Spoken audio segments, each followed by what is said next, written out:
The anime opens with the protagonist Taku completely lost and surrounded by blinding light.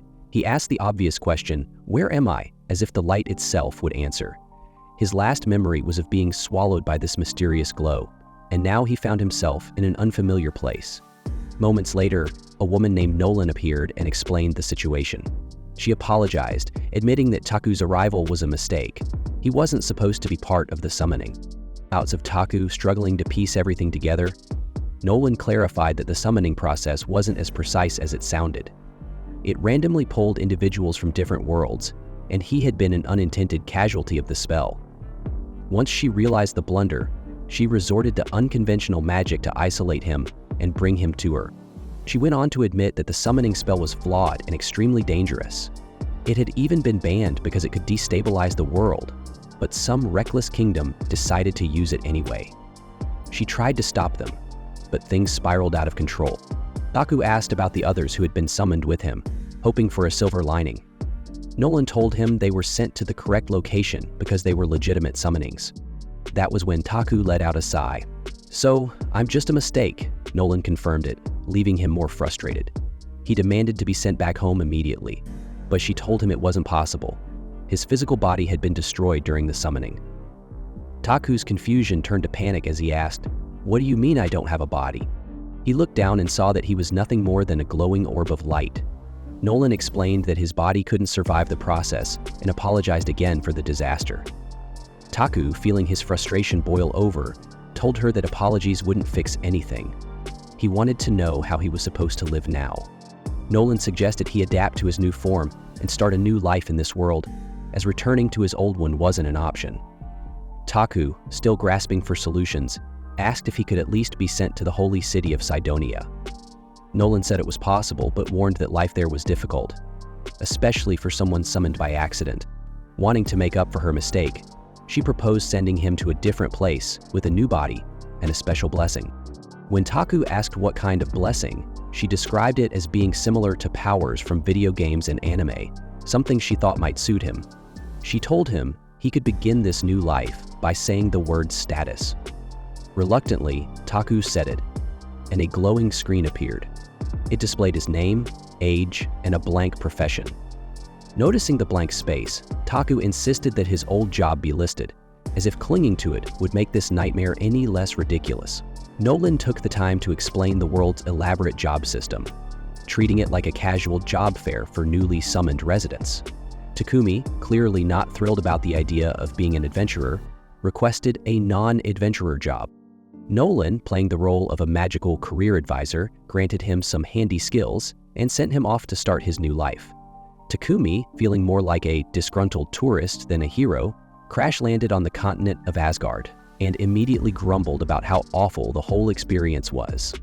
Needing a moment to collect his thoughts, he wandered to a nearby river to take a breather beside the fresh flowing water.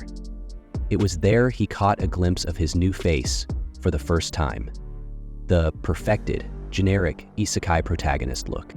Dressed in typical aristocratic clothes and carrying a bag that might actually be useful, Takumi decided to open it. Inside, he found food supplies, water, and some gold coins, basic necessities covered thanks to Lady Nolan's magical welcome package. Grateful to Lady Nolan for his decent start, Takumi decided to check his status menu to see what skills he'd been gifted. The system menu displayed his blessings, including one from Lady Nolan herself. This worried him because in this world, everyone's skills and blessings were visible to all. Having a goddess's blessing would make him stand out like a sore thumb. To avoid unwanted attention, Takumi decided to hide his blessing from public view, along with his item box, which could also be seen as a cheat item. Never having used magic before, he was curious to see if he could actually pull it off. Not keen on using flame magic in the wild forest, he opted for a water spell instead, successfully generating a ball of water. Encouraged, he then tested wind and rock magic, both of which seemed pretty handy for combat. Getting accustomed to his new body, Takumi set out to find a village and stumbled upon some high-quality wood, which he instantly turned into a spear using his blacksmith skill. Next, he used his appraisal skill to gather rich medicinal plants, just in case of emergencies, and stored them all in his other dimensional item box. Suddenly, a young girl named Molly burst out of the rushes, being chased by a huge, ferocious rabbit. She hid behind Takumi, pleading for his help. True to his word, Takumi didn't let her down. He used his spear to literally one-shot the horned rabbit in the head, unlocking the warrior job for him, even though he'd made it clear he didn't want to be a fighter. He checked to make sure Molly was okay and learned that she had come to the woods to collect medicinal herbs for the nearby village. With his goal being to find a village, Takumi decided to tag along with Molly. He stored the slain rabbit in his item box right in front of her, forgetting that flaunting his cheat skills could attract unwanted attention.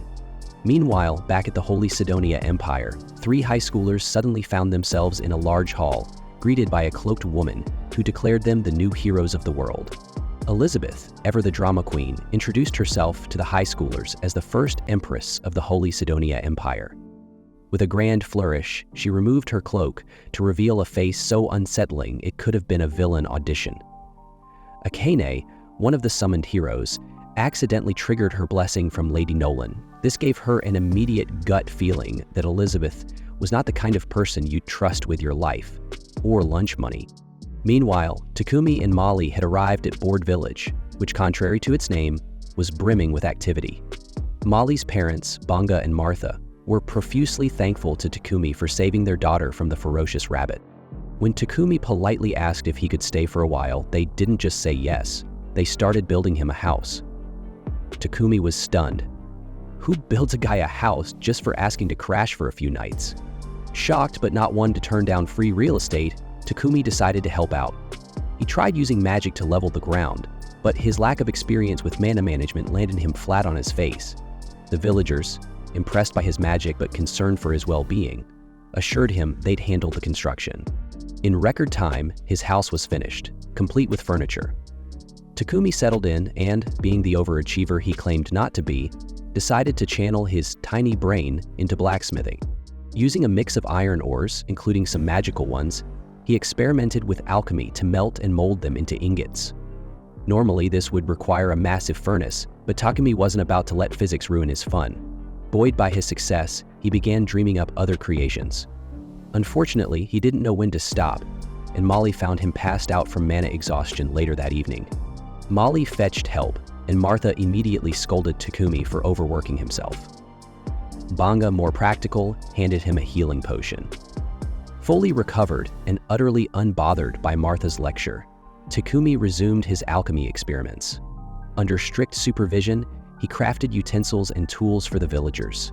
He even collaborated with the local blacksmith to forge a new spear. Later, Takumi asked Banga for a few potions to study, explaining he wanted to make his own using the medicinal herbs he'd gathered. Banga, mildly confused about why Takumi wanted to reinvent the wheel, agreed. After some messy but enthusiastic experiments, Takumi managed to create potions of varying colors and strengths, though he couldn't figure out why they differed. Determined to improve, he ventured into the woods for more herbs, but curiosity got the better of him. He bit into an unknown leaf, which turned out to be poison. Classic. In the brink of joining his ancestors, Takumi used healing magic to save himself. Just as he was recovering, he turned around to find a massive armored boar with glowing red eyes. Clearly not here for a friendly chat, the boar charged. Takumi grabbed his spear, but quickly discovered it was no match for the creature's ironclad hide. His first attack bounced off, and his second attempt shattered the spear entirely. Dodging the boar's relentless attacks, Takumi tried wind magic, then rock magic, but nothing worked. As the boar prepared for a finishing blow, Takumi noticed an injured poison spider nearby. Initially worried it might attack him, he quickly realized it was too hurt to pose a threat. The boar charged again, but the spider leapt into action, creating just enough of a distraction to save Takumi's life. With the boar still relentless, Takumi dug deep into his alchemical bag of tricks. He leapt into the air and used a decomposing magic technique to land a devastating blow on the boar's head, finally killing it. Exhausted but victorious, Takumi turned his attention to the spider, which was in even worse shape after intervening. Using healing magic, he patched up its wounds. Before Takumi could leave, a system notification popped up, informing him he had to tame the spider. Stunned by the idea of taming a poisoned spider, he asked if it would like to come with him. To his surprise, the spider agreed. Naming it Maple, Takumi watched as it evolved into a larger, more formidable version of itself. In a high-profile New York Times article on the situation, Takumi wrote, "Returning to the village with Maple and the defeated boar, Takumi caused a stir. The villagers were amazed by his feat and even more shocked that he'd tamed a poison spider. Amid the celebration, they prepared a feast with the boar's meat and handed Takumi its uneatable parts, materials he could sell in the city. As the villagers praise Takumi for bringing new energy to their lives, the scene shifts to Nolan, who observes Takumi from above. She mused to herself, 'He's doing well now,' and silently encouraged him to keep going. Her friend appeared beside her and asked, 'What do you wish for Takumi?' Nolan hesitated before replying, 'I had to do something different to get my life back on track.' Her friend reminded her, 'You gave him a new body, your blessing, and sent him a whole year into the past, long before the Sidonia Empire cast its summoning spell. Surely you must have something in mind for him.' Nolan softly replied, 'I don't have a specific wish for him,' before turning her gaze back to Takumi. The next day, Takumi was scolding Kiad, his spider companion, for tying him up in her web while he slept and for turning the whole room into a silk fortress. Kiad apologized, saying she felt lonely and wanted to spend more time with him since he was always busy. Feeling a little guilty, Takumi admitted he'd been neglecting her because of his obsession with crafting potions and tools. He promised to take a break to hang out with her. Overjoyed, Kiad jumped on him, just as Martha walked in with food. The scene? Awkward. Takumi quickly explained that Kiad wasn't trying to eat him, but Martha was more interested in the silk-filled room. Seeing its potential, she used it to make some clothes that turned out stunning. The ladies explained that spider silk was a luxury material prized by nobles, and Takumi had no clue he'd been sitting on a gold mine. Martha asked Kiad for more elastic silk, and the spider delivered. But when Takumi invited Kiad to play, she flipped the script and said she was now too busy. Takumi laughed it off, glad she was having fun, and went back to his potion work. While working, Takumi realized it had been almost a month since he'd arrived in the village. He'd soon need to move to the big city for alchemy studies, but before leaving, he wanted to leave a lasting mark on the kind folks here. Later, Takumi visited Bobon the blacksmith to pick up his armor. Bobon pointed out his boots were terrible for trekking in monster-filled forests and insisted on fixing them. Takumi, playing coy, said he was just a crafter, not a fighter, but Bobon wasn't buying it. He knew Takumi often wandered into the woods and wasn't just a regular potion maker. Then, Bango dropped by to check out the armor and gave Takumi some life advice. For his craft to truly shine, he needed to move to the city where materials and buyers were abundant. Bango had even arranged a ride for him, with merchants from Bolton arriving next week. Takumi was touched by everyone's support and decided it was time to move on. Takumi visited Martha, who was about to throw away a horned rabbit that Bango had hunted. The rabbit's meat was delicious but risky to eat due to parasites. Takumi used his rare purification magic to make it safe. Martha was impressed by his ability to use light magic, a skill so rare that people could make fortunes from it. She warned him to keep it under wraps in the city, as it might draw unwanted attention.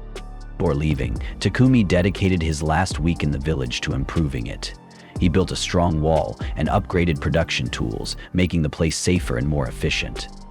When the merchants finally arrived, Tapik, the lead trader, was amazed by the village's transformation. Takumi handed over 100 healing potions to Banga for the villagers' use before setting off for Belton. Pekeg was holding one of Takumi's healing potions like it was the Holy Grail, admiring how it sparkled in the sunlight. While he was busy geeking out, Martha and the villagers showed up to give Takumi a proper send-off. Molly asked where Kiad, the spider pet, was. Takumi said she was catching up on beauty sleep. Banga and Bowman gave him the usual macho advice to stay tough, while Martha handed over a tunic the villagers had made with Kiad silk. A homemade gift? Classic small-town vibes. Takumi got all emotional, bowing and thanking everyone for their kindness. As he boarded the carriage, you could see the waterworks starting. This was the first place he'd called home in Mildgard. A guy in the carriage casually pointed out how much everyone loved him, which, let's be honest, was obvious. The introductions started rolling in. Heth, the leader, kicked things off, followed by Riel, the sass queen, and Bogar, the bald brooding type who said nothing but radiated "don't mess with me" energy. Together, they made up the C-rank adventurer squad, Lion's Fangs, who were there to protect the caravan. Riel complained about how boring the trip was and said she was praying for a monster to spice things up. Riel noticed Takumi clutching his bag like it held state secrets. Naturally, she got nosy, and Takumi admitted it held Keed, his assassin spider. Riel, being the fearless type, peeked inside, and boom. Keed went full attack mode. Afterward, the spider cozied up to Bogar, who surprisingly didn't freak out and just held her like a kitten. Meanwhile, Pepik and the others asked Takumi about buying more of his magic potions, which seemed to be the real MVPs of this trip. Suddenly, the carriage stopped. Pepik looked like he'd seen a ghost, and the adventurers grabbed their weapons. Turns out, a horde of goblins had decided to crash the party. Riel finally got her wish and started sniping goblins from a distance, while Heath and Bogart jumped into the melee like pros. Meanwhile, two sneaky goblins tried to flank the carriage, but Riel wasted no time turning them into pincushions. After the fight, Riel suggested dissecting the goblins to collect their magic stones.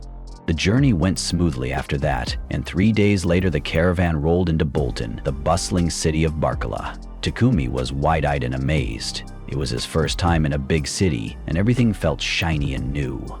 Wasting no time, he headed straight to the Adventurers Guild with Lion's Fangs, who needed to report that their escort mission was a success. Takumi starts off needing to register at the Adventurers Guild so he can stay in the city, which includes officially listing his pet spider, Kaid. At the desk, he asks if there's an Alchemist Guild instead, but no luck. The receptionist tells him most people join the Adventurers Guild just to get an ID card. If Takumi's okay staying at the lowest rank, his registration won't expire, and he can do 1 easy quest per month. Not a bad deal for 0 effort, so he signs up, spider and all. Next, Takumi heads to Pepik's company to negotiate a deal for 100 potions. Pepik offers 10 silver coins per basic healing or stamina potion and 50 per mana potion. Doing some quick mental math, Takumi nearly faints. It's the equivalent of 7 million yen, and Pepik even says he gave him a beginner's discount because he's new in town. Takumi feels like this deal is too good to be true, but doesn't see any obvious scam signs, so he rolls with it. Pepik then asks about Takumi's living situation, suggesting he'll need a proper workshop if he's serious about potion production. Takumi admits he's broke, but Pepik insists on showing him a rental property. He sends his employee Thomas to escort Takumi to the place. Cue the shock. Takumi finds himself staring at a mansion and absolutely loses it, never imagining he'd live somewhere this fancy. Thomas casually drops the rent, 1 gold and 50 silver per month, way cheaper than Takumi expected. Takumi jokes that the place must be haunted, but Thomas assures him it's perfectly normal. Takumi spots a storage room he could use as a workshop and figures his potion profits can cover the rent. As Keed wakes up and asks where they are, Takumi tells her this is their new home. When Thomas asks if he's decided, Takumi agrees to take it. They finalize the deal, and Thomas promises to have everything ready for the move the next day. As they leave, a horrible smell hits Takumi. Thomas explains it's the city's sewer problem. Nobles use magical purification devices in their homes, but commoners just have to deal with the stink. Those devices are rare and expensive, dug up from dungeons or ancient ruins. Priests sometimes help purify the sewers, but it's just a temporary fix. The next day, Takumi moves in and sets up his workshop, postponing wall repairs for now. Instead, he focuses on crafting something crucial, a proper toilet.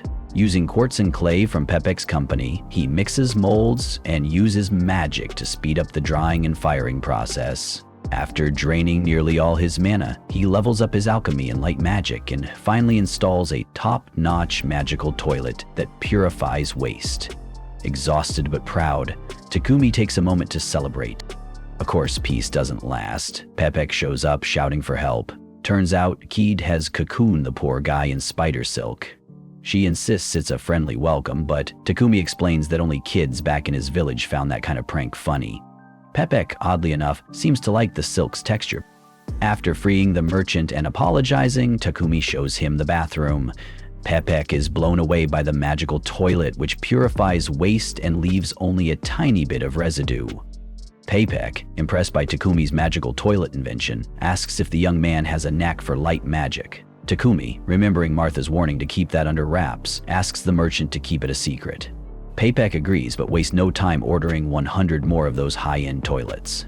Then, he casually suggests that Takumi get a slave contract. Why? Because Takumi's light magic skills are a jackpot, and leaving someone with that much value unprotected is like wearing gold chains in a goblin cave. The idea? A slave would act as both bodyguard and housekeeper, bound by contract to keep their mouths shut about Takumi's talents. Paypek drops some spicy lore. According to the Church of the Divine Light, which runs the Holy Empire of Sidonia, people with light magic are seen as chosen ones of God. They'd snatch Takumi up in a heartbeat to profit from his healing magic. Especially since purification magic is usually reserving how overwhelmed he is, Takumi reluctantly admits he might need some help. Paypek asks if Takumi has time that day and drags him to Mulan Co., Bolton's most reputable slave market. While Paypek handles some business inside, Takumi steps into the garden and bumps into a woman. Before he can even say hello, she tells him to get lost. Meanwhile, the company owner, Mulan, introduces herself, and Paypek explains that Takumi is looking for a servant. Takumi hesitates because in his world, having a servant isn't even a thing. Mulan clarifies that in the kingdom of Barkula, servant contracts are very different from what he might imagine. Once a contract is signed, the servant is bound to serve their master, but there are strict protections in place. Servants are guaranteed food, clothing, and shelter, and masters are forbidden from forcing them to do anything not outlined in the contract. On the flip side, servants aren't allowed to spill any personal information about their master. This setup surprises Takumi. It's a lot more civilized than he expected. And it helps him warm up to the idea. Milan then breaks down the types of contracts. Some people become servants to pay off debts, with the contract ending when the debt is cleared. Others are prisoners of war who enter servitude as a way to survive.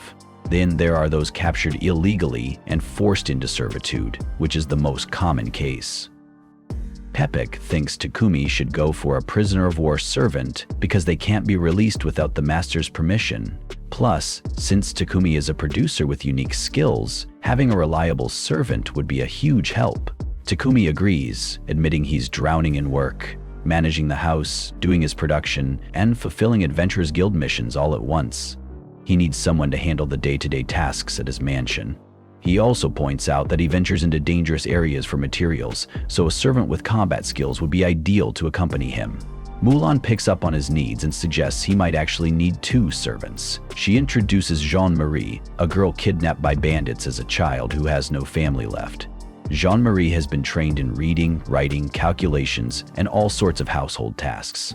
Takumi, feeling a little awkward, scribes his house layout: a living room, dining room, and kitchen on the first floor, and 4 bedrooms plus a bathroom on the second. He asks Jean-Marie if she's up for the job. Without hesitation, she confidently says she can handle it. However, she notices Takumi looks uncomfortable and asks why. Takumi, being Takumi, blurts out that he's confused about why someone as beautiful as her hasn't already been picked by a master. Jean-Marie, blushing and visibly flustered, explains it's because she's only skilled in domestic tasks and can't join a master on adventures. Clearly, Takumi's mouth has a way of making things awkward. Takumi, desperate to clear up any misunderstanding, quickly assures Maria that he didn't mean anything offensive and doesn't have unrealistic expectations. With that cleared up, Mulan moves forward with the contract. However, when it comes to the combat experienced servant Takumi's looking for, Mulan admits she doesn't have any available at the moment. Maria brings up Sophia, but Mulan shuts her down, telling her not to meddle, and sends her off to pack her things. Once Maria leaves, Takumi asks about Sophia, and Mulan reluctantly explains. Sophia is an elf who was captured during a war between the kingdoms of Triria and Ugar over 50 years ago. The kingdom of Ugar was known for its elves, but Sophia has been a tough case. She's never signed a contract with anyone. She has a damaged left ear, limited use of her right hand and left leg, and her unique elven spiritual magic is sealed due to a curse. Mulan believes this curse has crippled her abilities, making her unsuitable as a fighter. Despite hearing all of this, Takumi introduces himself and starts checking her stats. To his surprise, Sophia is incredibly powerful, hitting level 64. The curse and her physical limitations are holding her back, but Takumi believes he can break the curse and unlock her full potential. Mulan comes back to check on Takumi's decision, and he confidently says he wants to contract Sophia Sylvid. Mulan reminds him that her issues have gone unresolved for over 50 years, but Takumi doesn't waver. Amused, Mulan laughs and hands over Sophia to him. Sophia isn't thrilled, muttering under her breath about the decision. Takumi, noticing her frustration, asks her directly if she really doesn't want to come with him. Despite her clenched fists and anger, Sophia coldly replies that a servant's desires don't matter. With the contracts finalized, Maria expresses her gratitude to Takumi for hiring Sophia alongside her. Mulan performs the binding spell to seal the contracts, officially making them Takumi's servants. Maria promises to work hard and remain a loyal servant, while even Sophia reluctantly thanks Takumi, lowering her guard just a little. Mulan comments that she feels Takumi might actually be the right master for the two. When Takumi brings Maria and Sophia home, the moment he opens the door, he's tackled to the ground by Keed, his massive pet spider. Sophia immediately yells for Maria to stay back, ready to protect her from the monster. Takumi tries to calm everyone down, explaining that Keed is his pet. While Sophia eventually understands, she's still confused as to why her new master has a deadly spider lounging around the house. Takumi then shows Sophia a spacious room and tells her the one next door is for Maria. Both maids are shocked to be given their own rooms, with Sophia refusing at first, calling it too luxurious. Takumi insists that there are plenty of rooms for everyone and they should use them. To top it all off, Takumi points out the mansion's bathtub, which everyone can use. Sophia, trying to dodge the bath, suggests that Takumi should go first, but Takumi explains that the tub has a magical device that keeps it clean no matter what. Reluctantly, the servants try out the bath. Maria is overjoyed with her new life, while Sophia quietly processes everything. Maria admits she never thought Mulan would let them leave, as she'd rejected contracts with many wealthy masters before. She acknowledges Takumi as a rare, good master. Still, Sophia isn't fully convinced. She notices that Takumi's contract is missing key details like his birthplace and lineage, making her suspicious that he's hiding something. Later, the two servants are surprised to find dinner already prepared. While it seems like a kind gesture, Maria panics, thinking she's failed her duties since cooking is supposed to be her job. Takumi reassures her that he just cooked this one meal and that she'll take over the kitchen starting tomorrow. Maria insists on at least washing the dishes. After calming her down, Takumi invites everyone to sit and eat. Sophia remarks that it's traditional for masters to eat separately from their servants, but Takumi insists he doesn't want to follow those customs. He even asks them to stop calling him Master and just use his name instead. The next day, Takumi picks up a magical parcel from the Pepek business company. While walking back, he notices a church he hasn't seen before. Curious, he enters to thank Goddess Nolan for all the blessings that have made his life so much better. However, he also wants to ask her why she warned him about the Holy Empire of Cydonia, which controls religion in this country. To his surprise, Nolan herself appears and takes him to the skies for a divine Q&A session.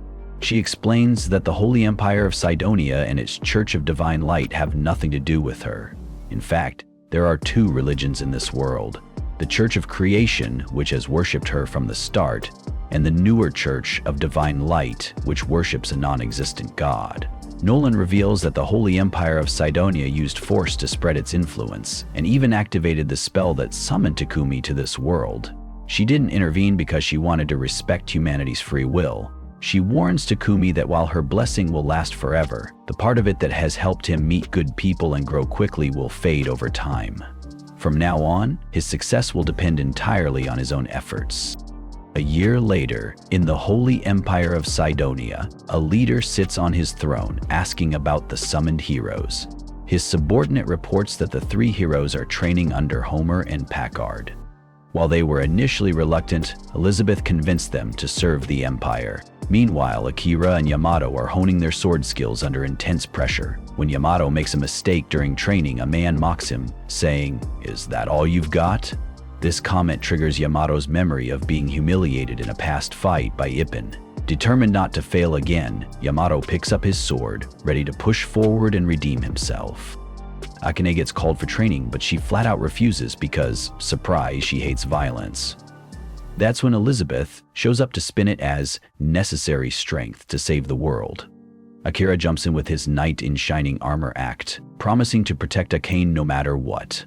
Elizabeth lays on the compliments, saying Akane's friends are so inspiring, but Akane isn't buying it. She's convinced Elizabeth is shady and dangerous.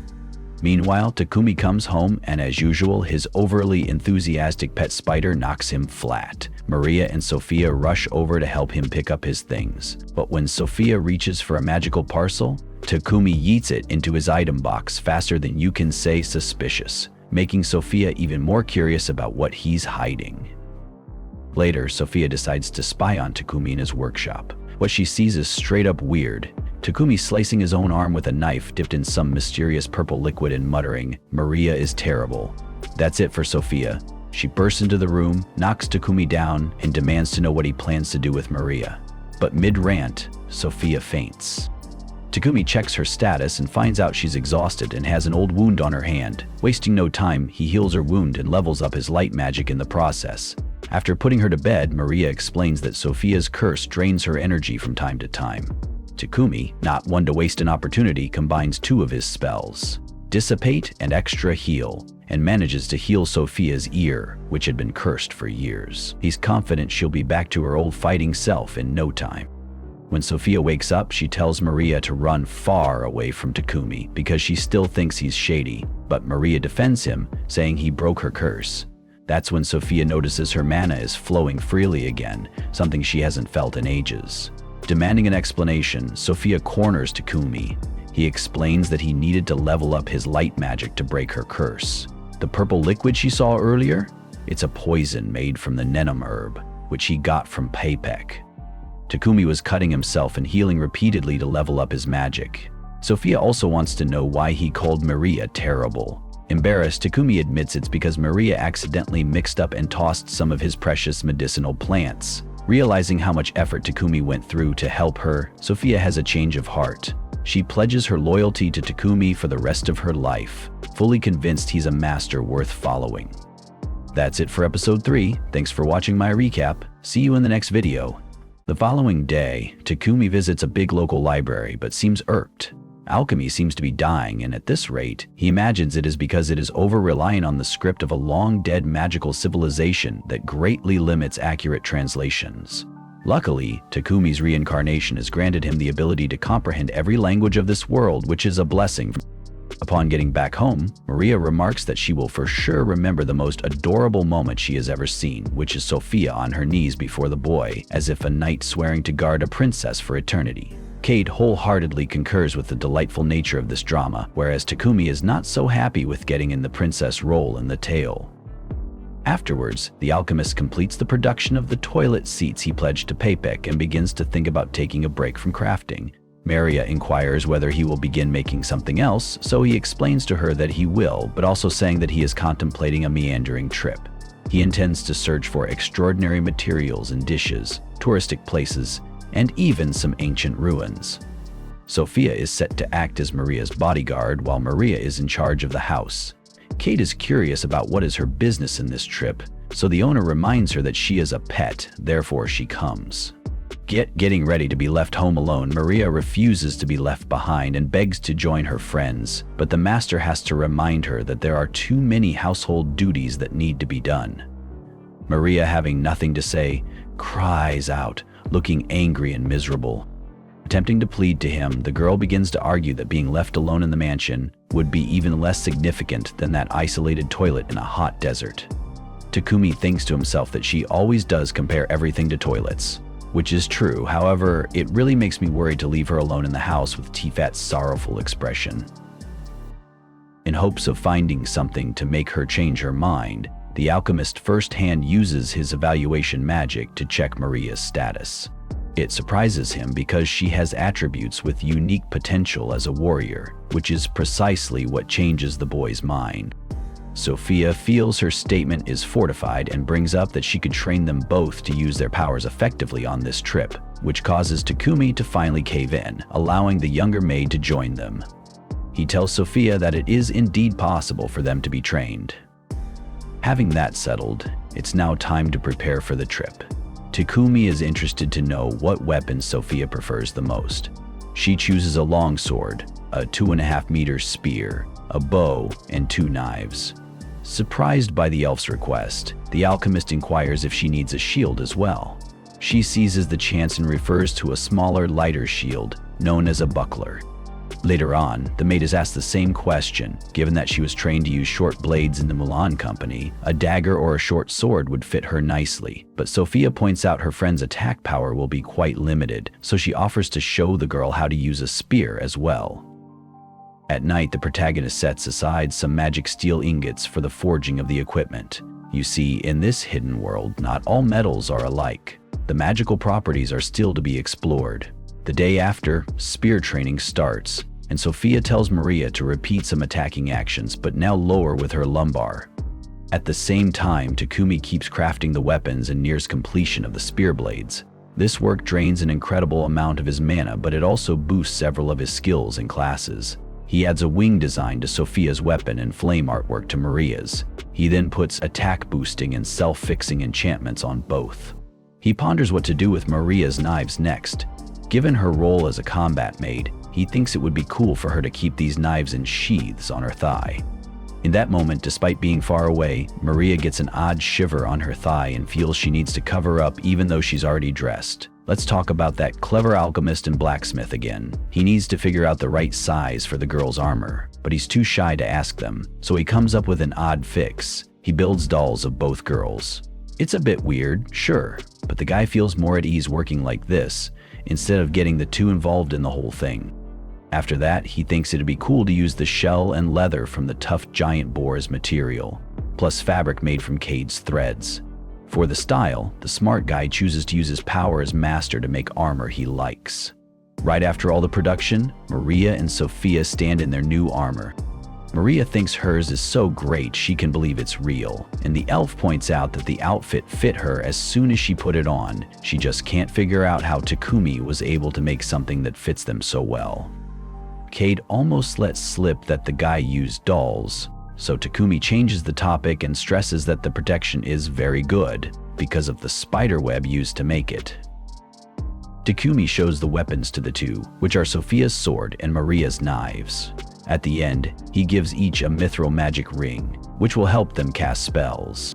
Sophia points out, the mana cost must be high for crafting, but the blacksmith clarifies that he also improves his skills while making these items. This benefits him in both ways, as this work allowed him to gain ice and lightning magic. They then go to the Adventurers Guild to sign up the maids as adventurers. They get their rank identity cards, and Takumi uses this chance to register the trio as a group before they leave, intending to take on some ranky missions.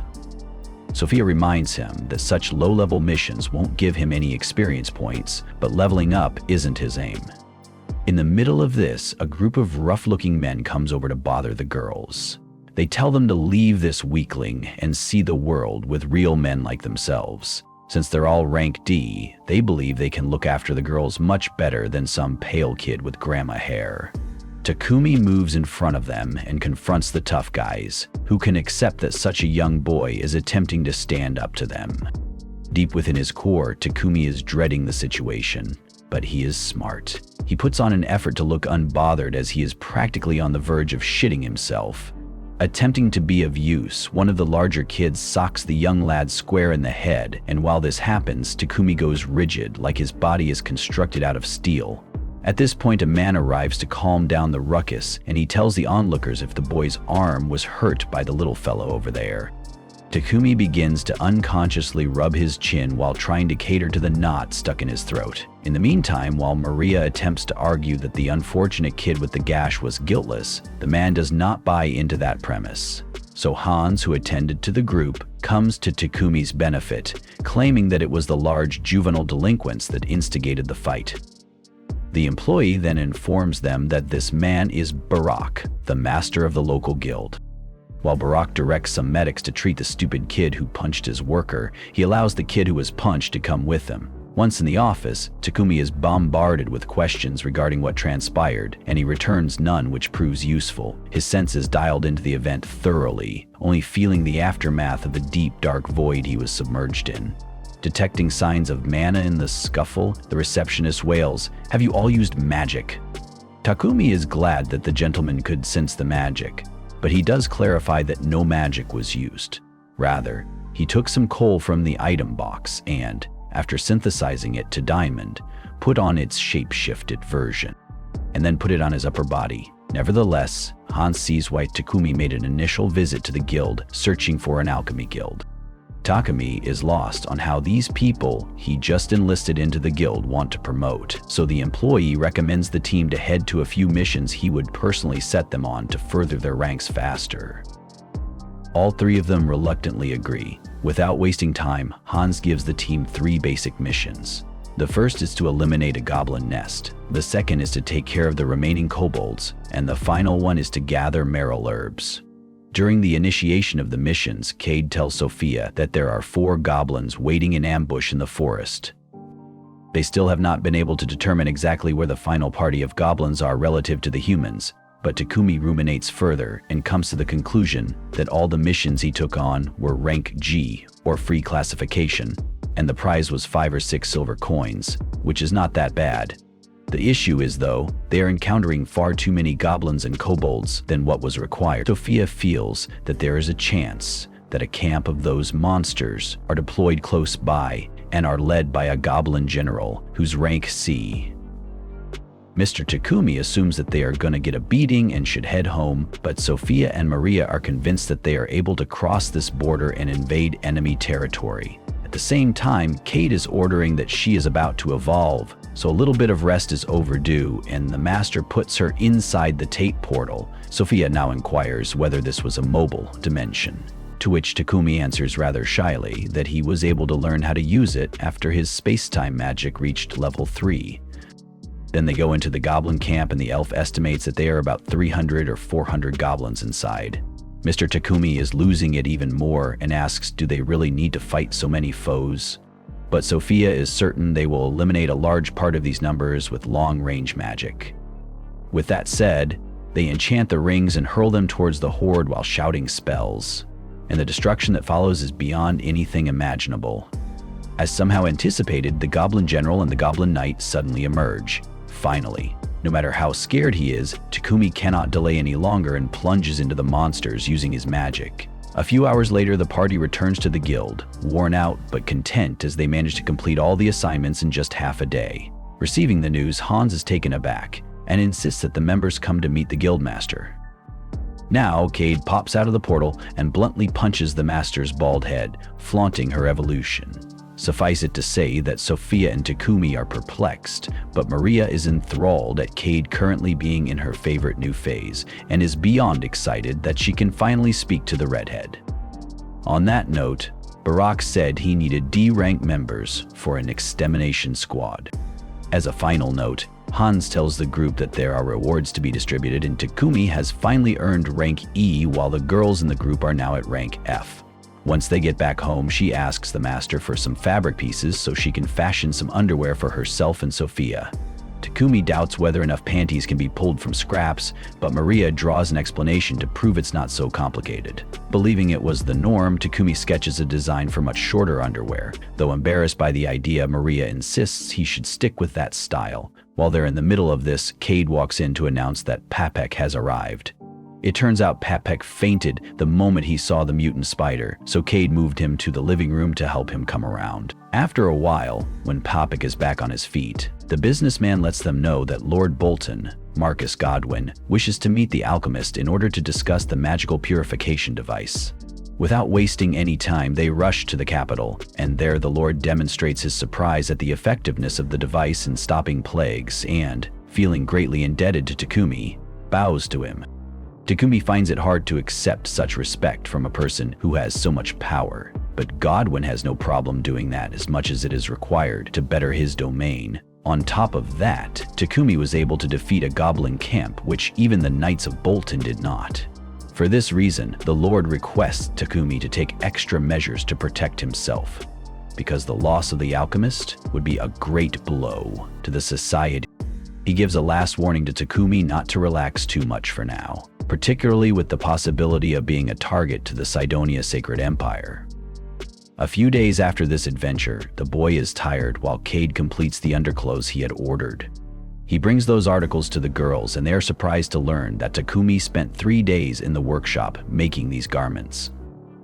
The girls rush to put them on, and when Takumi thinks they are going to undress, he sprints to his room and locks himself in. Once inside, he thinks he has gone insane just because Nolan's blessing is about to end. He envisions his inner devil telling him the reason he feels this way is because he wants to wear the bra and panties. The inner devil continues to provoke him and makes this claim even further, which in turn makes Takumi scream in terror. The next day, Takumi pulled off the ultimate flex. He invented refrigerators! He proudly explained to the girls that these magical ice boxes would keep food fresh, meaning no more eating questionable leftovers. The ladies were hyped, feeling the cool air coming from the fridge like it was the greatest invention of all time. Takumi, being the genius he is, made the fridges by combining iron, chromium, and nickel into stainless steel, then throwing in some enchanted cooling magic. But sadly, his fridge can't run Halo, so it's still missing one key feature. Maria, however, is over the moon because now she can cook with fresh ingredients anytime. Takumi plans to gift one fridge to Maria and sell the other 2 through PayPal. Once that's done, it's time for his next big brain project. Sophia is already suspicious, asking if he's about to cook up another crazy invention, but Takumi has a different plan: upgrading their gear. After their goblin battle, he realized their weapons could use some fine-tuning, so why not make some shiny new ones out of mithril and adamantite? Takumi heads to the guild to find a blacksmith who can handle these rare metals. Hans, the guild bro, tells him that only dwarves from Namstal can forge that stuff, but they're way too far away. Tough luck. Just when Takumi thinks he's hit a dead end, Hans drops some insider info. There's a city near Barkala with a mithril and adamantite mine. Problem? Only blacksmith guild members can enter. Solution? A totally legal loophole. If Takumi takes a monster extermination quest inside the mine, who's gonna stop him from pocketing some metal along the way? Before Takumi can act on this genius plan, the guildmaster pops up and drops another quest on him: wood gathering. The guild needs more timber for winter, and guess where the trees are? Yep, near the mine. Looks like Takumi just got volunteered for another errand. Oh, and there's more. The guildmaster also wants him to escort someone along the way. Takumi tries to dodge it, asking why the elite squad Lionfang can't handle it. Turns out they're busy, so, like it or not, he's stuck with the job. He asks Hans how long the trip will take. 7 days by regular horse, but only 4 if he rides a monster horse. Takumi is all for the monster horse plan, but plot twist, Lionfang already took all of them. Classic. Right then, Rio rolls up, flexing about how he just killed a black buffalo and needs to drop it off before it rots. Since he's staying in town for the night, Takumi invites him over for a bath. Rio is way too excited about this bath offer, proving once again that good hygiene is a rare luxury in fantasy worlds. Takumi still has business with Paypek, and Rio tags along. While they're there, Takumi convinces Pampek to lend him a couple of monster horses in exchange for some of the ores he'll mine. Also, Pampek loves the fridge and wants more once Takumi is back. Meanwhile, back at Takumi's mansion, Sophia is getting paranoid because he hasn't returned yet, and she's not the kind of woman to just sit around and wait. That evening, as Takumi and Rio walk back, Rio suddenly senses someone eyeing them with serious hostility. He knows he's outmatched, so he grabs Takumi and bolts. But before they can get away, the attacker catches up and lands a kick straight to Rio's face. Enters Sophia, who has apparently gone full yandere mode. She assumes Rio was trying to kidnap Takumi and is fully prepared to cut him down. Before she can, Takumi jumps in to clear up the misunderstanding. After hearing the explanation, Sophia awkwardly apologizes, and Rio, despite nearly getting murdered, forgives her. But Ryu is still confused when they reach Takumi's house and he sees even more cute girls. He demands answers. Takumi explains that he needed a maid, Maria, a bodyguard, Sophia, and Maple the pet who randomly evolved. Ryo is devastated. His bro Bogar and Heath both have wives, and even Takumi is surrounded by women while he's still single. Takumi, of course, clarifies that he's not dating either Sophia or Maria. Riel tries his luck by asking Sophia if she'd be interested in going out with him, but she quickly shuts him down. Maria does the same, leaving Riel feeling pretty embarrassed. A little later, we find him sulking in the bath while Takumi talks to Maria and Sophia about his next mission, mining mithril and adamantite. Sophia agrees that it's a good idea since treant wood is valuable. The group is on board, and Takumi decides they'll head out in 3 days. The next morning, Riel leaves to rejoin Lion's Fang, and Takumi gets to work making new equipment for their upcoming adventures. He gets his hands on a magic-draining tungsten carbide sword. It's already a great weapon, but it's too big to use in its current form, so Takumi decides to break it down. He uses his alchemy skills, but the sword resists him at first, making it a bit of a challenge. Eventually, Takumi breaks it down into 2 blades, each with the ability to drain mana from whoever they cut. He's happy with the result, though it leaves him feeling drained after all the effort. 3 days later, the group meets up with Pepek to get the carriage and head out. They're also joined by a guide named Gambo, who's ready to show them the way. They head to the forest to hunt treants, and Sophia spots one blending in with the trees. Takumi charges forward and takes it down, with Sophia and Maria backing him up. However, there are still plenty more to go. Instead of dealing with them one by one, Sophia suggests using magic, which speeds up the process. But then an elder treant shows up, and it's no ordinary fight. No matter how much magic they throw at it, the elder treant regenerates. The only way to take it down is by attacking its main body in one strike. Sophia tells Takumi to coat his sword in fire while she and Maria provide cover. Together, they manage to defeat the elder treant, finishing their treant hunt. Next, they arrive in Horus and visit the local Adventurers Guild, where they accept a quest to deal with mole monsters in the mines. These moles eat ores, and that's a huge problem. Soon enough, the group finds some mithril and adamantite ore, but their discovery attracts the mole monsters. Takumi has the idea to use light magic to blind the mole as soon as it appears, making the battle quick and easy. Sophia and Maria are a bit disappointed they didn't get to fight, but the mining trip is a success. Afterward, Takumi visits Gambo's shop to learn how to work with mithril and adamantite. He successfully creates some new gear, using magic to imbue the armor with powers that suit each of the girls' elements. Sophia and Maria are impressed with how light and durable their new gear is. Takumi also gives himself an armor enchantment called Thunderclap for increased agility, but when he tries to show off his speed, he ends up crashing face first into a wall. Classic. Takumi also shows off the new weapons he made, and Sophia asks him to make a shield to protect him more efficiently. Takumi agrees, but reminds her that her own life is just as important as his. Meanwhile, Nolan, who's been observing Takumi's progress, is happy with how strong he's becoming. He'll definitely need it for the battles ahead. A year later, Akira and Yamato, the other summoned heroes, finish their training and are sent on a mission by the king of Samander. They look pretty intense, almost too evil for comfort. Back in Takumi's time, he's just finished making the shield for Sophia. She feels a little guilty about how much it drained him and wishes he had someone to help him. Meanwhile, in the royal capital, Sidonia has heard about Takumi's magical toilets and the purification magic behind them. They don't know who he is yet, but they're planning to take action against him. And that's a wrap for this episode. Thanks for watching. In the days that followed, a messenger from Sidonia strutted into the throne room of Barcula, radiating self-importance. His mission? To complain about the kingdom using magical purification circles for sewage treatment. The Church of Divine Light had run to the Pope, insisting only they had the divine right to purify filth. The king of Barcula leaned back on his throne, unimpressed. If your god granted you this magic, surely you can make the purification circles yourselves? The messenger's face twitched. He had walked right into that one. Trying to salvage his dignity, he declared that using sacred purification magic on toilets was blasphemous. The king, having heard worse complaints, merely shrugged. The conversation ended with a dramatic threat. If Barcula didn't comply, all priests from the Church of Divine Light would be withdrawn. By all means, take them, the king said with a dismissive wave. Less bureaucracy for me. Takumi heard about this and wondered if angering a major religious institution was wise. Papek, however, wasn't concerned. Barkula wasn't a one-god kingdom.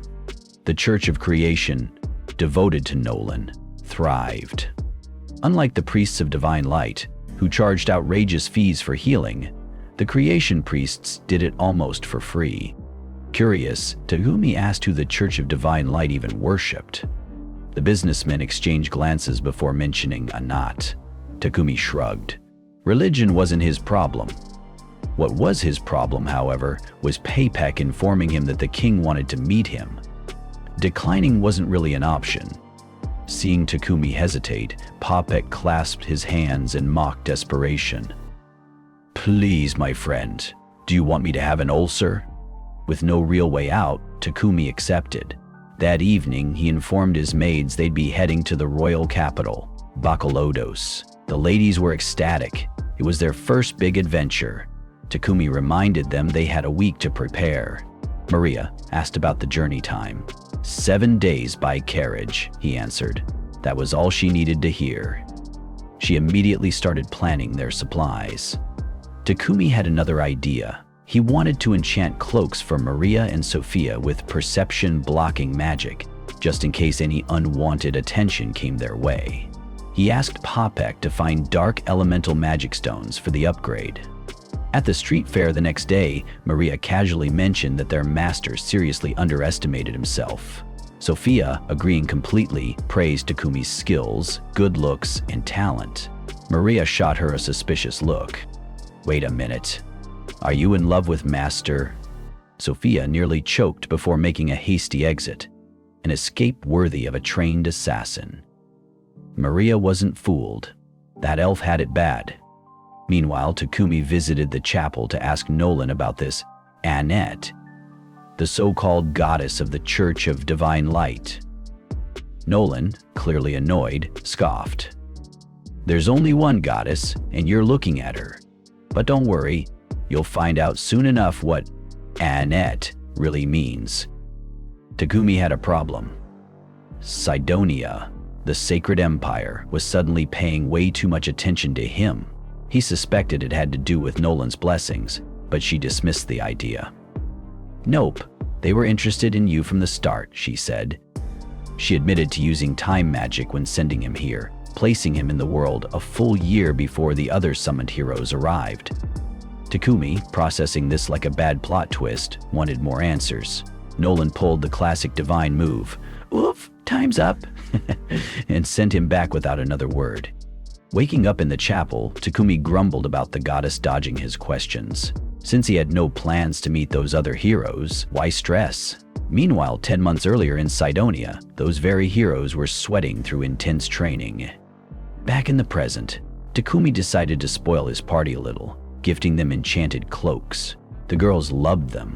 He got carried away, showering them with compliments.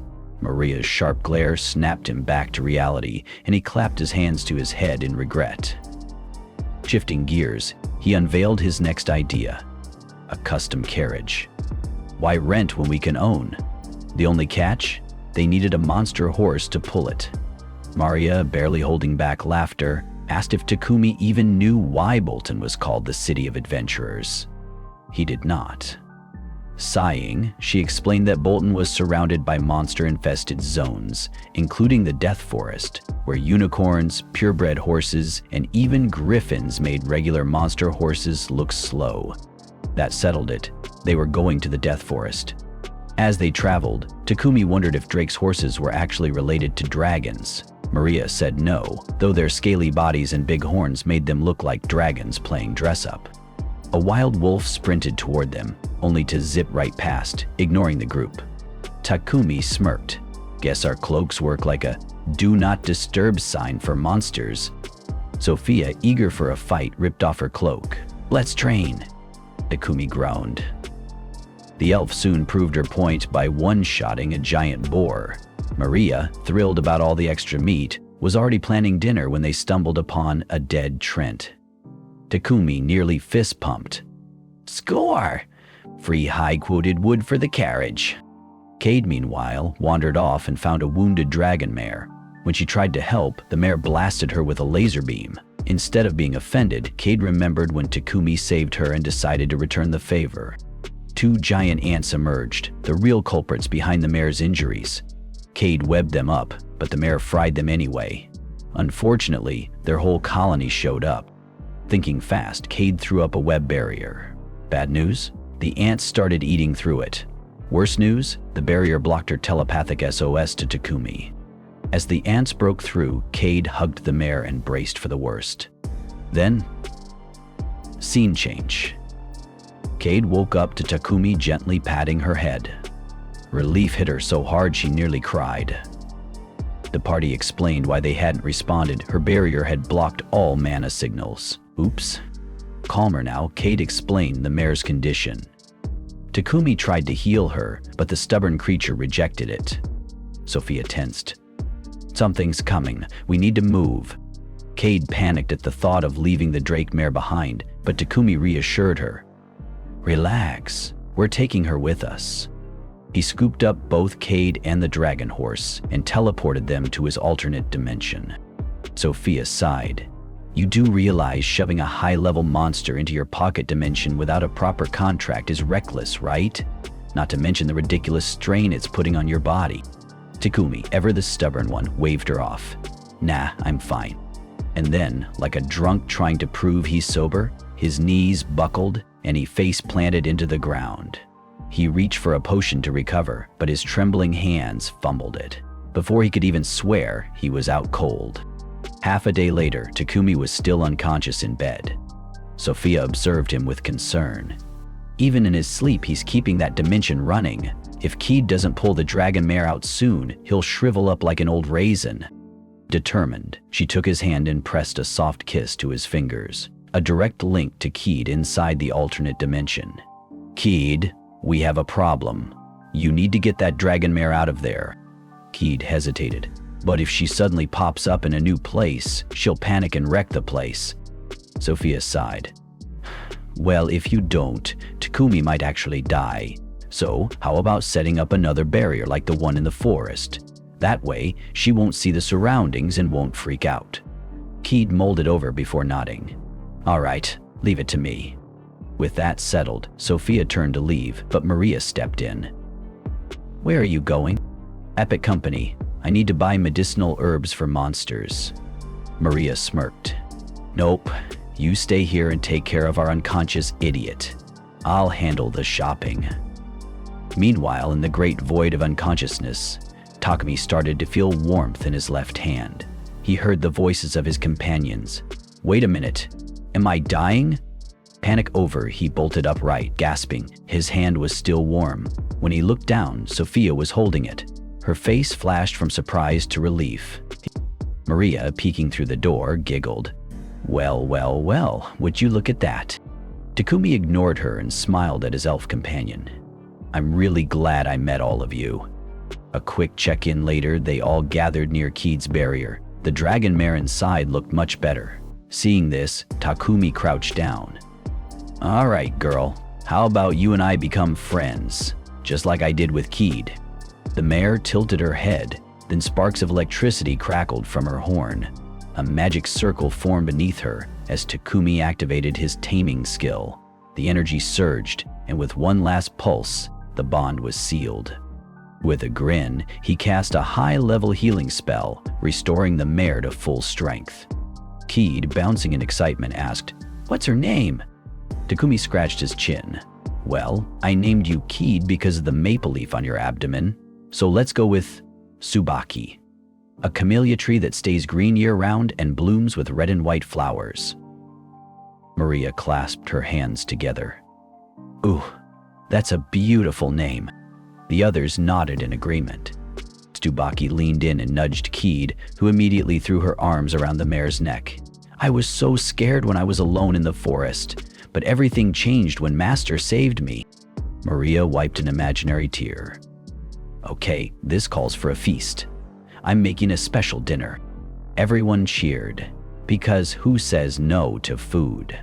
That's it for this episode. Thanks for watching. Elsewhere, a beast girl named Reva, gifted with magic, is brought to a potential buyer. However, he quickly rejects her, seeing that her magic is weak and she lacks any useful skills. Desperate, Reva pleads that she will work hard and prove her worth, but the man refuses. He needs someone capable immediately. Burton, trying to comfort her, assures her that someone will eventually buy her. But as Reva lays her head on her pillow that night, she realizes he has been saying the same thing for a long time. Her thoughts drift to her younger brother, whom she left behind, and the promise she made, as to earn money and support their family. She had told him to take care of their mother until she could stand on her own. Yet despite her determination, she now feels like she has failed. Meanwhile, Maria and Sophia urge Takumi to take a break, but he brushes off their concerns and continues working. At the guild, Hans informs him that an unknown creature has been spotted in the city. The only clue they have is a rough sketch from witness descriptions, but its location remains a mystery. During their conversation, Takumi mentions he's there to register a new familiar. Hans, recalling that Takumi even registered a spider before, jokes that nothing would surprise him anymore. But when Takumi presents his latest familiar, a drake horse, Hans is stunned. He compares it to the mysterious creature's sketch and realizes it's an exact match. Hans immediately informs the guildmaster and pulls Takumi aside for a private discussion. Meanwhile, as Sophia walks through the streets, she recalls a conversation with Mulan about purchasing a slave. Mulan had told her that none fit her criteria, but promised to contact merchants in other cities to find the right one. Maria soon joins Sophia, bringing up Takumi's exhaustion. She worries that he's even forgetting to eat. Determined to help, Maria decides to cook something nutritious for him. Sophia offers to help, but Maria hesitates. Sensing her unease, Sophia asks if she's uncomfortable cooking together. Maria bluntly admits that she is. Amused, Sophia admits she would probably feel the same way if their roles were reversed. Maria then notices something different about Sophia. Her expression seems softer. She reassures her that her elegant and mature side is still beautiful. Embarrassed, Sophia quickly changes the subject, urging them to finish shopping so they can check on Takumi. However, when they arrive at Gambo's forge, they find Takumi collapsed on the ground from exhaustion. Gambo explains that Takumi was so happy working that he couldn't bring himself to stop him. But he warns that if Takumi keeps pushing himself like this, he might collapse for good. After regaining consciousness, Takumi finally completes his self-made carriage. He calls Tsubaki to pull it, and when Maria and Sophia step inside, they are stunned. Maria exclaims that the interior is magnificent, though Sophia thinks she's exaggerating. Inside, Takumi explains that he enchanted the carriage with spatial expansion, turning it into a true home on wheels. It has a bathroom, kitchen, and bedrooms for everyone. Excited about her new living space, Maria eagerly takes the reins of Tsubaki and rides toward their destination. As they travel, Sophia enjoys tea on the couch, amazed that despite their high speed, the carriage remains completely steady. Takumi asks if anything else should be added. Maria suggests installing blades along the sides. Curious, Takumi asks why. Maria simply replies, because it would look cooler. As they continue traveling, Tsubaki levels up and gains new abilities, making her even stronger. Later, while passing through the capital, they meet Papek, who eagerly inspects the carriage. Amazed by its features, he excitedly shakes Takumi, demanding details on how he built it. Seeing Papek getting carried away, Godwin steps in and tells him to calm down. Papek apologizes and Godwin praises Takumi's craftsmanship, even hinting that he would love to own such a vehicle. Dropping all subtlety, he offers to buy one for 100 platinum coins. Takumi quickly calculates, 100 platinum coins equal 1 billion yen. With that, their journey continues toward the royal capital, Biquilatos. As they travel, Godwin speaks of Takumi's incredible achievements and predicts he will accomplish even greater things in the future. However, he also warns that great talent attracts both admiration and danger. To protect Takumi from those with bad intentions, Godwin vows to stand by his side. When they arrive in Biquilatos, Papek approaches Takumi with an important proposal. He plans to present the king with a carriage similar to the one Takumi built. Godwin agrees, saying it would be the perfect way to showcase Takumi's extraordinary skill and gain the king's recognition. However, with the meeting just 5 days away, Pepek doubts they have enough time to build another carriage.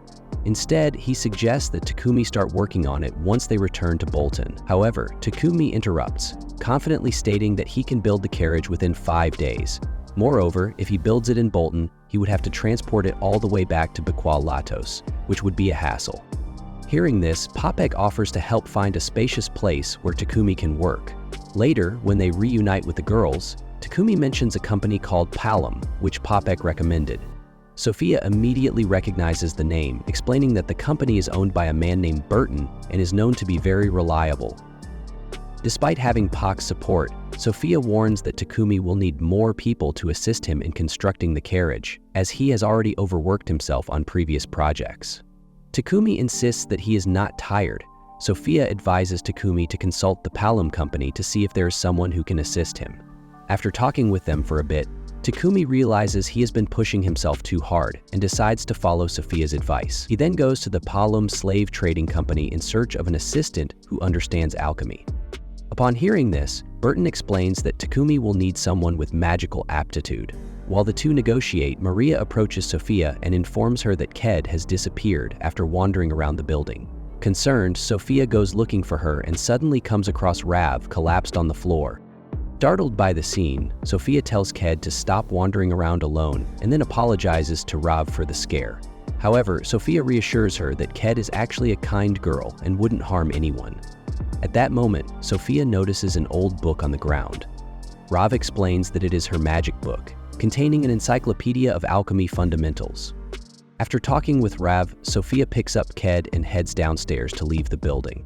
On the way, she runs into Takumi, who is still searching for a candidate to work with him. He asks Sophia to accompany him, and soon they are introduced to Rav. Rav starts feeling insecure, believing that Takumi will refuse to buy her, which would mean she wouldn't be able to help her family. Takumi then asks if she is interested in alchemy. Excited, Rav eagerly nods, but then lowers her head, remembering that she still can't practice alchemy. Sophia tells Takumi that Rav has been learning different types of magic on her own, which proves her determination. She also mentions the alchemy book Rav was carrying. Upon discovering what book it is, Takumi decides to test her. He hands her a drawing of a magic circle and asks what it does. Seeing this as an opportunity to prove her worth, Rav tries her best to answer but ultimately admits she doesn't know. Feeling defeated, she starts crying, believing she has failed once again. However, to her surprise, Takumi extends his hand and tells her that he would love to have her by his side. They finalize the deal, and Rav asks Takumi to send all her earnings to her family. Surprised by her decision, Takumi questions her. Rav explains that her village is very poor and that she needs to make this sacrifice to give her family a better life. Hearing this, Takumi warns that if she gives away all her money, she will remain a slave forever, as she will never be able to improve her own life. However, Sophia reminds him that Rav will continue learning new techniques and advancing in alchemy. Once she masters her craft, she will be able to earn a living on her own. Finally, Takumi introduces the new servant to the other girls, who excitedly swarm around her like she's a new toy. Maria and Ked eagerly introduce themselves. Seeing their warmth, Riva starts to feel that she might truly belong here. Meanwhile, in the Holy Empire, the rival nation of Barkala, leaders are planning a direct attack. However, the king's daughter intervenes and warns her father that the heroes are about to arrive. Instead of attacking recklessly, she suggests spreading a rumor that someone has disrespected the Church of the Divine Light. That alone will be enough to incite the anger of the faithful. The princess argues that only after this should the Divine Light Squadron take action. The next day, Takumi takes Riva to the backyard and starts crafting an adamantite carriage frame using alchemy. Riva watches in awe, her eyes sparkling as she sees him work. She's amazed at how easily he does it, but Takumi reassures her that it's not as complicated as it looks. As she polishes the frame, doubt creeps in. Maybe she won't be able to master this after all. But Takumi encourages her, explaining that the spell formula for the carriage is actually quite similar to the one he showed her earlier with the candy. More than anything, he believes her passion and excitement for alchemy are her greatest strengths. With that kind of drive, he's confident she'll learn quickly. A few days later, the two of them finish the carriage. and Takumi is giving it a final inspection before presenting it to the king. That's when an old man shows up and asks if the carriage belongs to him. Takumi casually replies that it's a gift for the king and that he built it himself. The old man nods in approval, saying that Takumi is even more impressive than the rumors suggest. Takumi, surprised that people are even talking about him, asks the old man who he is. Before he can answer, Peepik and Godwin come running, shouting in panic, because that old man is none other than King Lobos himself. Takumi instantly freaks out, realizing he's been talking so casually to the king. But King Lobos just laughs and tells him to relax. Formality isn't really his thing. Even when Peepik and Godwin kneel before him, he waves it off, saying this is an unofficial visit and he prefers things to be laid back. He admits he hates formal meetings and wanted to meet the genius alchemist personally. The king thanks Takumi for inventing smart toilets, which completely solved the capital's hygiene crisis. He even considered throwing a grand celebration in his honor, but decided against it to avoid drawing unwanted attention from rival nations. Takumi understands and appreciates that the king has been quietly protecting him from the Sidonia Empire.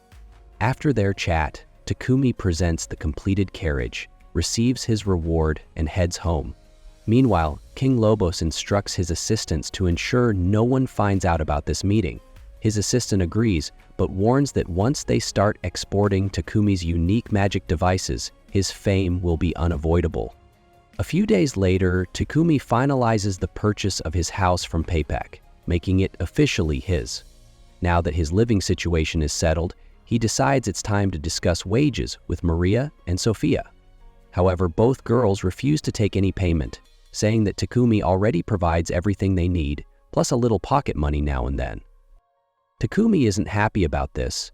It makes him feel like a greedy boss exploiting free labor. He insists they think about their futures, especially for when their contracts end. Sophia, being an elf, simply states that she'll outlive him anyway and plans to spend the rest of her life guarding his grave. Maria, on the other hand, says she just wants to live one day longer than Takumi so she can be buried right next to him. Takumi is left speechless by their devotion. Meanwhile, over in the Empire of Sidonia, one of the princess's spies has managed to get their hands on one of Tumi's purification devices, and she is disgusted that someone would dare to replicate holy magic instead of paying them. Princess refuses to let this stand, and she knows that these purification devices originated from the city of Bolton, so she intends to send a small unit to destroy whoever is producing the devices. The next day, Riva tells Takumi she wants to register as an adventurer so she can level up and be more useful to him. Takumi agrees. It's a solid plan. He gets her registered, and the receptionist even arranges for a portion of her wages to be sent to her family every month. The receptionist also reminds Takumi that he still hasn't chosen a name for his adventuring party, considering they're among the strongest members of the guild. Takumi protests that he isn't really an adventurer and doesn't have any interest in it. Unfortunately, the guildmaster overhears this and decides on the spot that Takumi needs proper training, whether he likes it or not. Training in this case turns out to be nothing more than the bald guildmaster beating the living daylights out of Takumi while Riva watches in horror. As the beating continues, the guildmaster demands Takumi come up with a party name. Every time Takumi suggests something cringeworthy like Diddy Party, he gets launched into the sky. By the end of the day, Takumi limps home, completely battered and bruised, and begs the girls to help him come up with a decent party name so he can escape Baldi's torture tomorrow. Maria and Riva offer terrible suggestions, ones Takumi is sure will only get him beaten worse. Meanwhile, Sophia is furious at the guildmaster for leaving Takumi in such a sorry state. She declares she's going to teach the old Baldi a lesson. But Takumi stops her, admitting that despite everything, the training did help him level up some useful skills. With his body aching but his spirit slightly lifted, Takumi sighs, realizing that life as an alchemist in this world is never going to be peaceful. Sophia takes a deep breath and finally calms down, but Takumi knows his problems aren't over yet. 10 months have passed since Takumi got summoned, and the other heroes are currently busy with their training. Yam's combat prowess has been steadily improving over time, so much so that he is now overpowering the knight in charge of training him. However, Akira sits on the sidelines and mocks Yam because he thinks Yam's aggressive fighting style would never work in real combat. Akane reminds Akira that his fighting style is just as aggressive as Yam, but Akira says he's the main character, so he is naturally a better swordsman anyway. He asks if Akane wants to come back to his room with him for a different kind of training. But Akane ignores him and turns to head back to her room ever since they got here. Yam and Akira seem to have changed for the worse, and she doesn't know why. She has been trying to figure out as much as possible about Sidonia and its goddess Anat to figure out what's going on. But so far, all she's found is the doctrine of the Church of Divine Light. Their doctrine preaches absolute human supremacy and treats all demi-humans as slaves. But on the other hand, she managed to learn a bit about the Church of Creation that worships Melon, and it treats all humans and demi-humans equally. However, Sidonia is dominated by the Church of Divine Light, and if they summon her and the others as heroes to bring world peace, that kind of shudders to think about what the royal family here intends to have them do back too. The next day, he gives Riva a magic ring to help her cast spells faster, and a staff to boost her magic power. He also hands Maple a pair of Wolverine-style claws, so she's armed too. Just as things seem to be settling down, the Guildmaster shows up again to continue Takumi's training. And by training, that means slamming Takumi to the ground every time he suggests a lame party name. Takumi's worried that Sophia might snap and end the old guy's career, but plot twist, she actually sides with the Guildmaster. She crosses her arms and tells Takumi to stop whining and fight back properly. Betrayed, but with no choice, Takumi endures the brutal training session. Later, they head to the guild where the receptionist gives them an escort mission. Takumi isn't too sure if they can handle it, but his team is fired up since it could help them rank up, so he agrees. They set off guarding a senior executive from Papik's company. Along the way, the merchant explains that they're heading to a town famous for its dairy products to sell purification devices. Takumi is surprised to hear that dairy products exist in this world. Before he can think too much about it, the girls sense danger. Up ahead, a battle is raging between unicorn wolves and goblins. Maple, being Maple, decides to end the chaos immediately and has Camellia zap everything with lightning. Problem solved. A couple of days later, they arrive at their destination.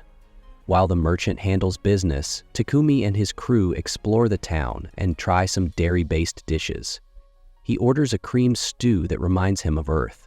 Later that night, they eat grilled cheese sandwiches, and nostalgia really starts hitting Takumi. Now he's craving rice. Sophia mentions that something similar exists, but it's not produced in their country. When Maria casually adds that it was available in the capital, Takumi is devastated. He missed his chance. Sophia, confused, asks why he's so obsessed with rice. Since he can't exactly tell her that he's Asian, he just says he's heard great things about it. Then he turns the question on her, asking if she ever misses her hometown or the food she grew up with. Instead of answering, Sophia just kneels down and starts licking his boots. Figuratively, of course. She says that for years she was cursed and locked away, but Takumi freed her and gave her a new life. She doesn't dwell on the past because she's enjoying the present, and she's excited about what the future holds. Her words spark an idea. Takumi remembers how coming to this world gave him a new life too, and it was the goddess Nolan who made it possible. He asks the girls how they feel about naming their party Wings of Nolan. Everyone loves it. It sounds powerful and cool. 2 days later, they finish their mission and return home late at night, but the moment they step inside, Takumi feels something is off. His body weakens instantly. Poisonous gas. Before they can react, assassins attack, capturing the girls. Takumi is in trouble. He can't fight back, and one of the assassins moves in for the kill. But they forgot about one thing, Maple. She was hiding in the pocket dimension and jumps out at the last second, disarming the assassin and giving Takumi the chance to take him down. The second assassin ditches the hostages and charges at Takumi, but he also gets knocked out in seconds. Once the fight is over, Takumi heals the girls and clears the poison. Luckily, no one was seriously hurt. Then Maple casually drops a bombshell. She spotted more assassins earlier while taking Camellia to the stable and already trapped them in cocoons. Turns out she had the situation handled before it even started. Realizing how serious this is, Takumi immediately calls for the guildmaster and the knights. They arrest the assassins and confirm the worst the Sidani Empire likely sent them. The guildmaster warns Takumi that ignoring this attack would be a huge mistake. He needs to report this to Lord Godwin immediately. That's it for this episode. Thanks for watching my recap.